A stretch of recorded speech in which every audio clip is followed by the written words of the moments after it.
That's some super. Oh man, Errol the True Spence.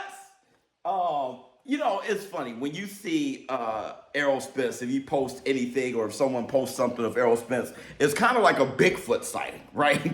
It's kind of like seeing a UFO or a crop circle or some shit. But Errol Spence, on Instagram showing, him with his family, which is fantastic, him showing those things.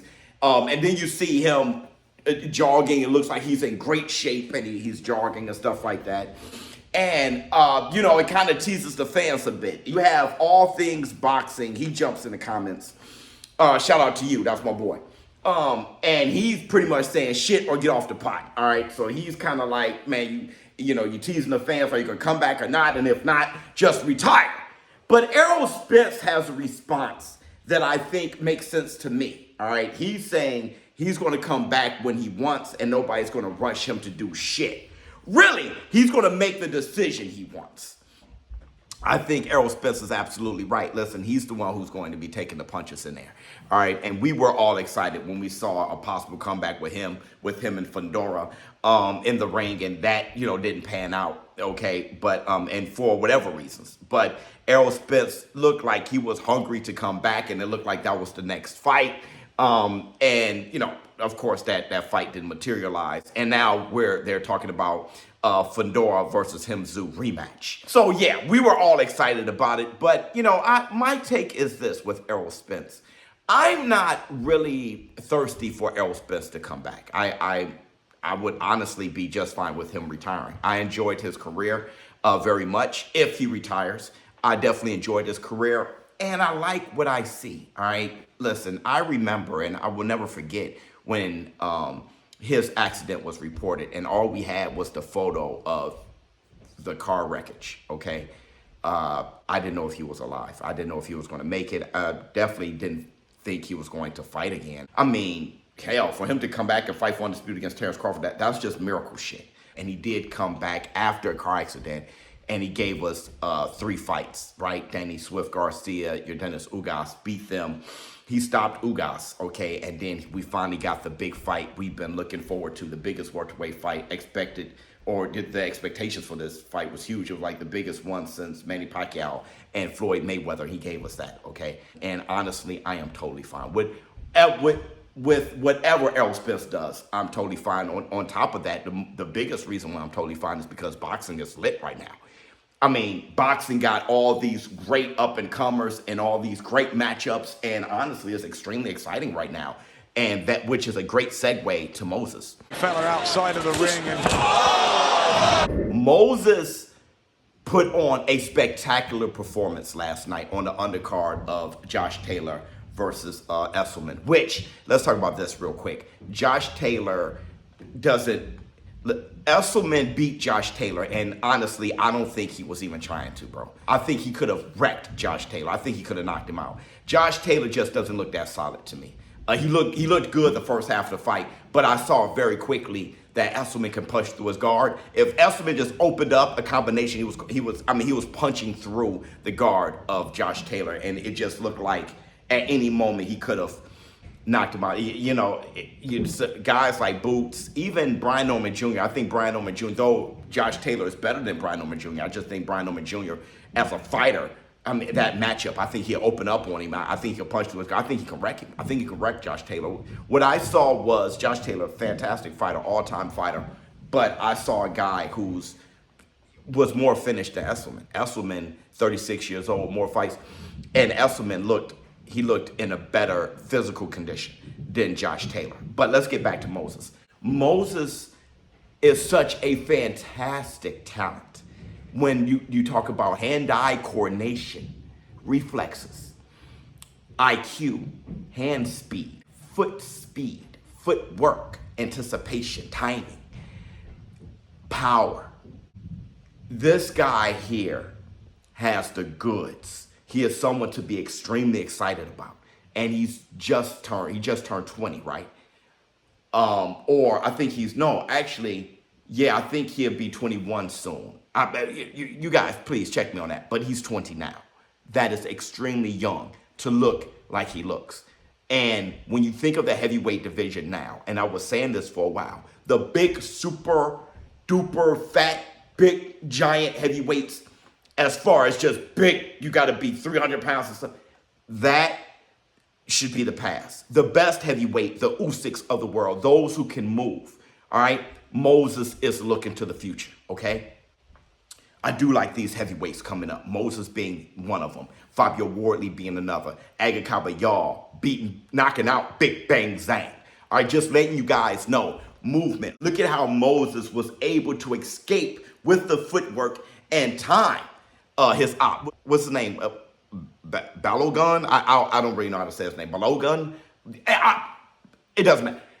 The way he was able to escape and time him, exiting and throwing that hook is just magnificent stuff from a heavyweight. Now, there is a heavyweight who's young, who's coming up, who is actually a huge heavyweight, who's tall, but can move.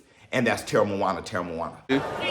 Uppercut, hook as well, right did for Singh as he chases and he's matchroom. So these guys, I can't wait to see Moses versus Tera Moana. Listen, I think that is like one of those matchups that just make you salivate.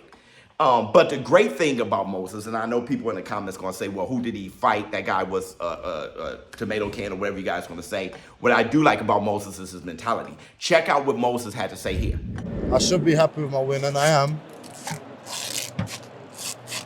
Everyone expects me to do it. So it's like there's not a lot of joy from it. Maybe one day when I get in an opposition where people don't think I'm going to win, and then I overcome it, I might feel different. But as of right now, it's what I'm supposed to do. So he feels the same way you critics do. All right, so that's good to hear. And that is the mentality of a hungry fighter who wants to be great. Kind of reminds me of those hungry fighters like a Keyshawn Davis and stuff like that. Kermel Moulton. The mentality of these fighters coming up now who want to be great fighters. I think boxing is in good hands. Moses has the goods. Let me know how you feel in the comments below. We're in the Zone War Room. We're in the Zone War Room. Both your main instructions at all times. When I tell you to break, you both break clean. Defend yourselves at all times, and the best luck to you both. Touch gloves.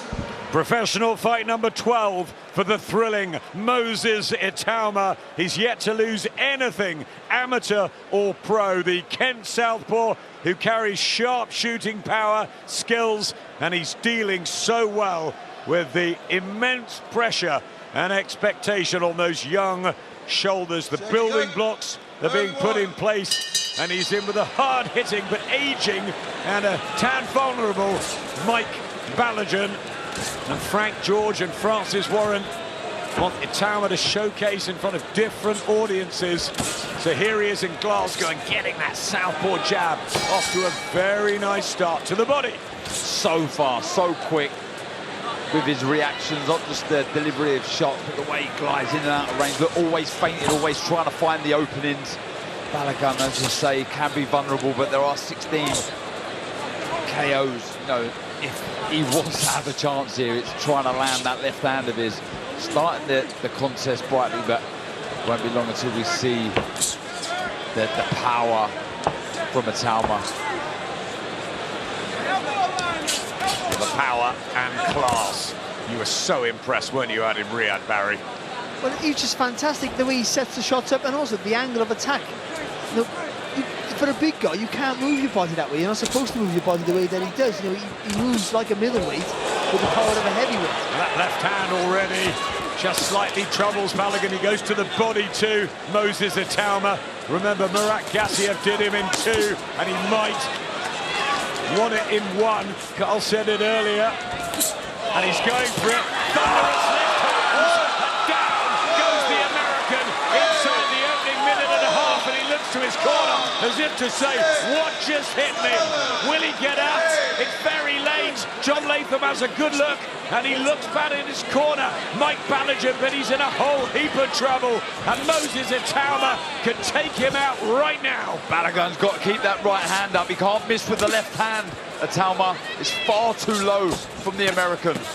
Look at Itauma, they're all balanced, just waiting for Balogun to make a mistake so he can throw that left hand over the top again. Well, he's done well just to get up, really. Balogun, he could have sat it out, but The pride got him up. He just about scraped to the count. It was touch and go. What was impressive about it, he threw the left hand twice from the backhand we call it from the southpaw stance. Threw one, didn't land cleanly, threw a second one, and no one that very rarely does that. And it landed right on the button. 20 years old. It's phenomenal. They were talking about him maybe breaking Mike Tyson's record of becoming a world heavyweight champion, but that's gone. That had to be done this month. And Frank, I think, just wanted to take some time with Moses. There's no rush. Martin Vicoli at ringside. That would be a massive step up. But at the moment, he's just got to take care of business, which he's doing very nicely, and that jab working a treat. And because he knows he has the power and the timing to get your, he knows he didn't have to rush anything. He could have gone for the finish here and probably got it, but he's not getting no rounds. He needs the rounds. So I like this relaxed approach here from Itama.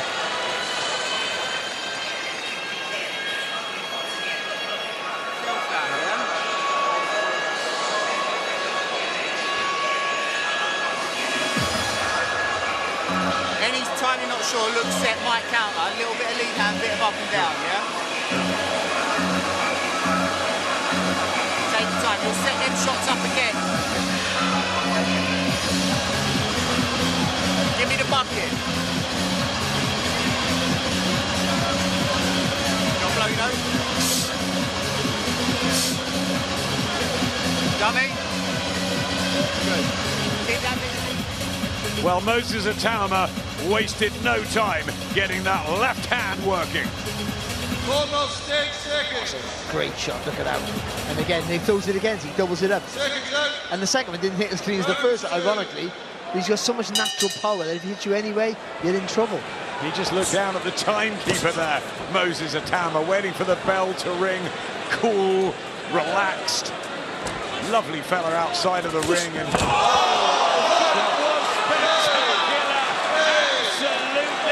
devastating. And can he make it this time?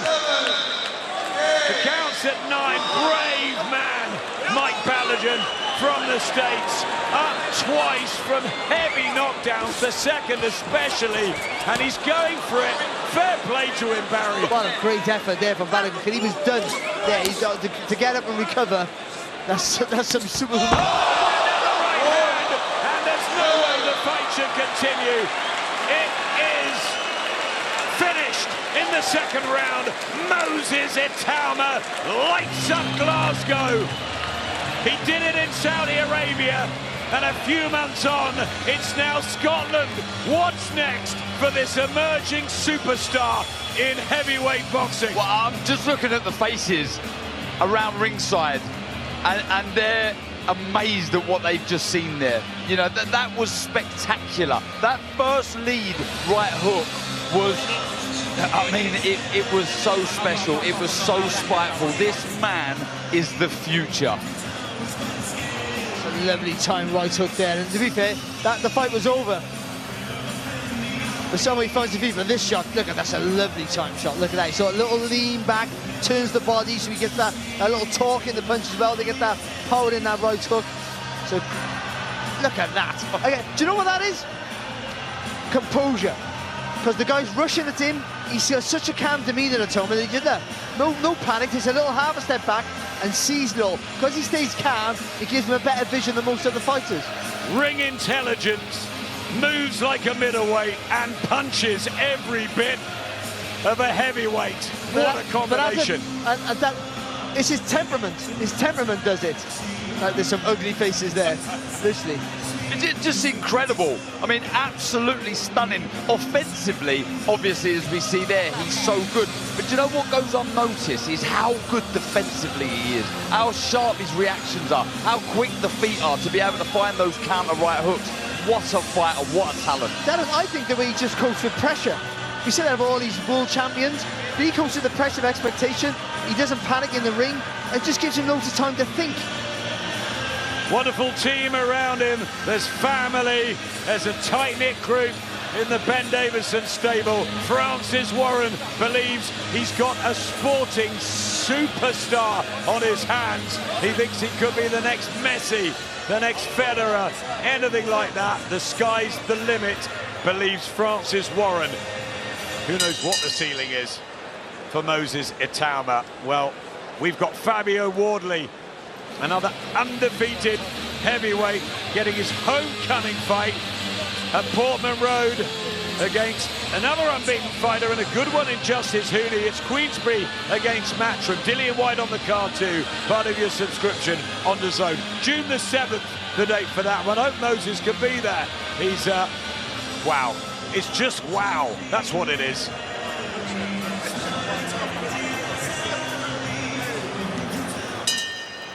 Ladies and gentlemen, here is the official time. 46 seconds of round number 2. Our referee in charge, John Latham, waves it off. Therefore, your winner by way of technical knockout, still undefeated, and still WBO Intercontinental and WBA International Heavyweight Champion, Moses Itauma.